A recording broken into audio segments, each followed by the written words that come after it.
En la conferencia que están dando los jueces y magistrados todos los días, se habló de un asunto bastante preocupante. Este video debería cualquiera de ustedes ponérselo a todos los que están aplaudiendo como focas lo que ocurrió el día de ayer allá en la Suprema Corte, porque tratan de explicarse los jueces, los magistrados que están en la conferencia, por qué Alberto Pérez Dayán votó de la forma en que votó. Simplemente no se lo explican. Y se lo preguntan porque hacen una lista de todas las cosas que implica lo que él está avalando. Esto que se estaba tratando de detener, porque suena a locura, suena a barbaridad, y que seguramente él conoce, pero ahora entendemos que fue bajo presión por ciertos delitos que cometió en el pasado. Aquí lo jodido del asunto es que, fíjense nada más, los delitos de este personaje perjudican absolutamente a todos los mexicanos, a todos. Ahora sí, como que en lugar de que él pague por lo que hizo, sea juzgado y sentenciado, quienes vamos a pagar por esto, quienes vamos a terminar siendo sentenciados con su voto de ayer, pues somos nosotros. Y se preguntarán por qué. Aquí los jueces lo explican de manera muy clara. ¿Qué fue lo que pasó? ¿Qué es en realidad lo que dijo y a qué le abrió las puertas Alberto Pérez Dayán ayer con su voto? Es algo de lo que veníamos advirtiendo. A partir de ahora, según lo dicho por Alberto Pérez Dayán, y según el voto dado por él y las ministras Burra, Palera y Militante, cualquier cosa, absolutamente cualquier cosa que quisieran reformar, así suene a locura, así suene y vaya contra derechos humanos o cosas básicas de la sociedad para la convivencia en general, cualquier cosa pueden hacer. Incluso, lo dicen los magistrados, se abre la puerta incluso hasta para la reelección, porque al fin y al cabo ya se puede reformar incluso hasta las cláusulas pétreas que llaman ellos, sobre esos pilares que son inamovibles en la Constitución, y este es uno, ¿no? Por ejemplo, la no reelección. Pero ahora, a partir del voto de este tipo, que por tener delitos pendientes y una carpeta de investigación, pues todo esto ya no puede ser siquiera revisado por la Corte. Pueden proponer a partir de ahora cualquier cosa, lo que sea. Hablan incluso hasta de confiscación de bienes, aunque no sea por beneficio de la nación. Hablan incluso de que pueden hacerlos, incluso, sí, ya dije muchas veces incluso, sin que haya previa indemnización en una expropiación. A todo eso se le abrió la puerta el día de ayer. Así es que llévenle este video a los adoctrinados vicariantes que están bastante lerdos para que entiendan lo que ocurrió el día de ayer, lo grave de lo que ocurrió el día de ayer. Habrá algunos que le entiendan, otros definitivamente están perdidos, o sea, son causa perdida como tal, ni para qué. Los ultravicariantes no, ni se acerquen. Ellos en este momento están rezando un rosario para que eleven a los altares a López y que Lady Repsamen sea beata o algo así. Esos no le entienden. Pero escuchen, pongan atención a lo que dicen para que se den cuenta lo grave de la situación por el voto de 3 ministras arrastradas y un ministro que por salvar el pellejo nos ensartó a todos. Vale la pena identificar dentro de las muchas razones que se dieron, la razón que parece determinante de ese voto. Y les pedimos que pongan acá ahora el segmento de esa participación del ministro Pérez Dayán, para que centremos bien el punto en dónde está el destino de la democracia y del Estado de Derecho en México. Adelante, por favor. ¿Cuáles son los límites?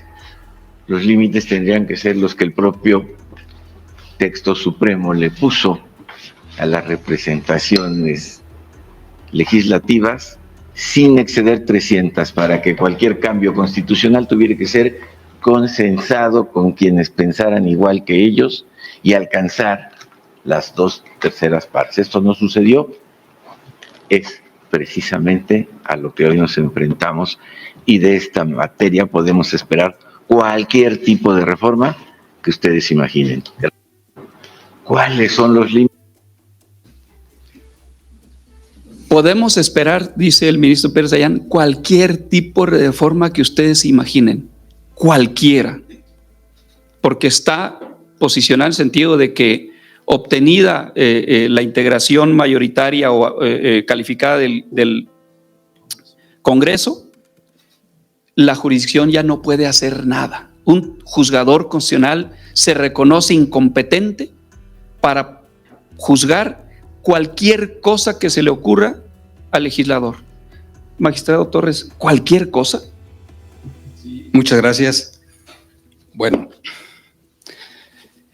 inicio haciendo referencia a que el día de ayer fue un día nublado, triste en sí mismo por la resolución que se obtuvo de aquella sesión histórica.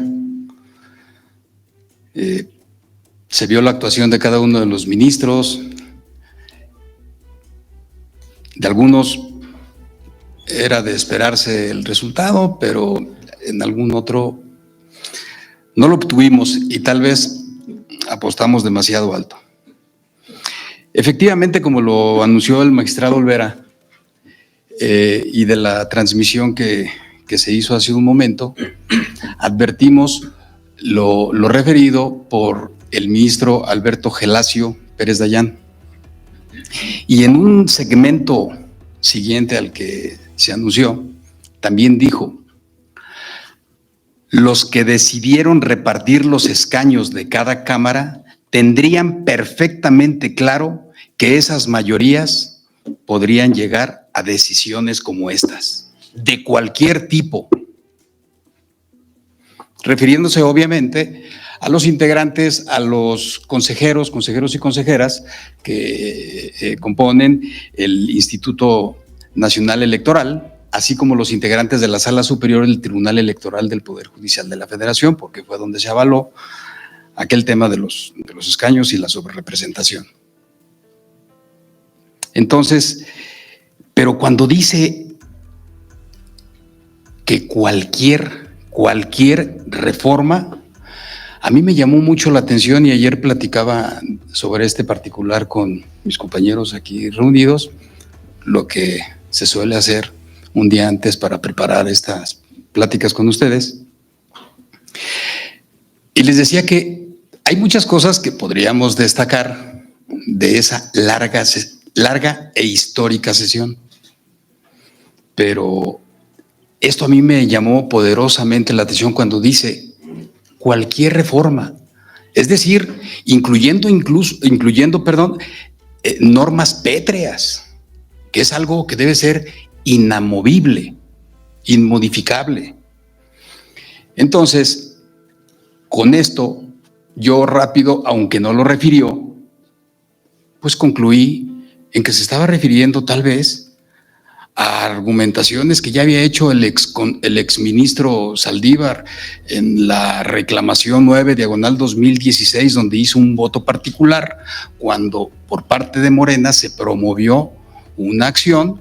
Esta fue desechada, en consecuencia recurrida por esa vía de reclamación y bueno, no fue un resultado favorable a ellos y formuló un voto particular. Y en ese voto hace alguna referencia a ciertos derechos fundamentales que pudieran verse violentados en vía de reforma. Y vuelvo a la exposición del ministro Gelasio Pérez, donde dice cualquier reforma a la Constitución, y el juez constitucional no está facultado para revisarlo. Incluso los llamó insensatez, así como también refirió y calificó insensatez la reforma misma, también la participación de un juez constitucional queriéndose arrogar facultades para revisar las reformas de la Constitución. Pero en esas reformas a mí se me ocurre pensar cuáles serían, de qué calado.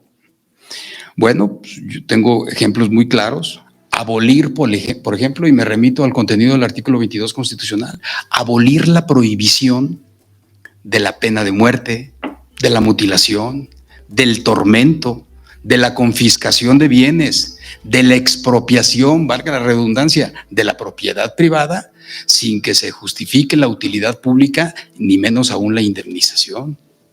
Entonces, quiere decir que si se reforma cualquiera de esos preceptos que contienen normas pétreas, no sería válido que el máximo tribunal del país, que es la Suprema Corte de Justicia de la Nación, no estuviera facultada para su revisión.